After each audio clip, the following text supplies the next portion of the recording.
This is Joanna from Hearty by Heart, and welcome back to another video for the Alleyway Stamps.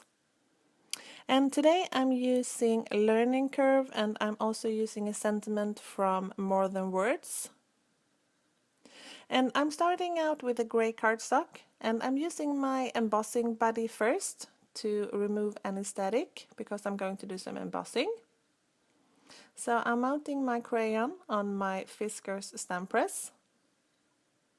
And then I will stamp it with a Versamark. And I will create my own background, so I'm creating my own pattern paper. So I'm stamping with my Versamark, and I'm just stamping the crayons in random order. And then in between I'm pouring some embossing powder over them. Versamark stays wet for quite some time, but just to make sure that it doesn't dry, I'm stamping a few and then I'm pouring out over some embossing powder. I'm just using my heat gun again to dry the last crayons.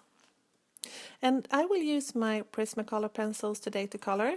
And this is really easy coloring. I'm not shading it at all, so I'm just using two colors. I'm using the lighter color for the crayon, and then I'm using a slightly darker crayon for the paper around the crayon. So I'm just picking some colors that I like, and I'm coloring over the cardstock. So, and I really like to do this with Prisma color pencils because they are has so much pigment in them, so they cover dark cardstock perfectly.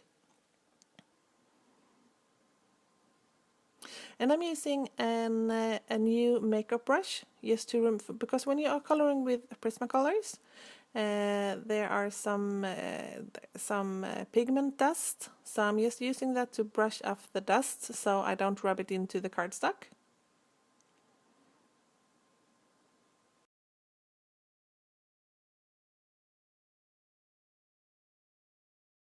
And now it's time for the sentiment. And the sentiment says, "You brighten my day," and I'm stamping it and embossing it in white on a piece of light grey cardstock. And again, I'm using my Fiskars stamp press. I think this is a really good tool to have. It's super easy to line up sentiments. I really like to use it. And then I'm just embossing this in white as well. And the piece was a little bit too big, so I'm just using a craft knife and a metal ruler to trim it down to size. And then I'm creating some banner edges on the on one end, and I wanted to have a vellum banner as well, so I'm just creating one. And I want the vellum banner to be slightly bigger, just to create some interest. And this is when I think that the card needs something else. So I'm deciding I want to cut this out. So I'm using a frame die from Simon's Stamp, and I will mount this on a piece of white cardstock instead. So I'm just using some Nina Solar white, and I'm scoring it so it's a standard size card, so it's 5.5 and 4 1/4. But it was a little bit too big, so I'm using a die that is slightly smaller. So I use it all the time. Usually I don't plan my card out.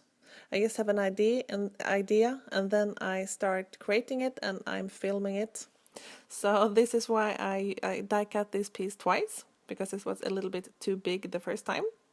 And here I'm happy with the placement, so I'm using some foam tape to adhere the sentiment onto the vellum banner.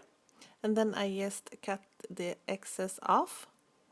And I'm adhering it with my ATG gun onto the white cardstock.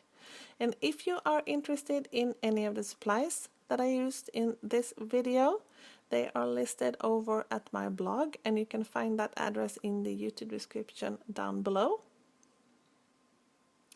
And I'm using some multi-medium matte on the backside on the vellum piece to make sure that the banner stays onto the card.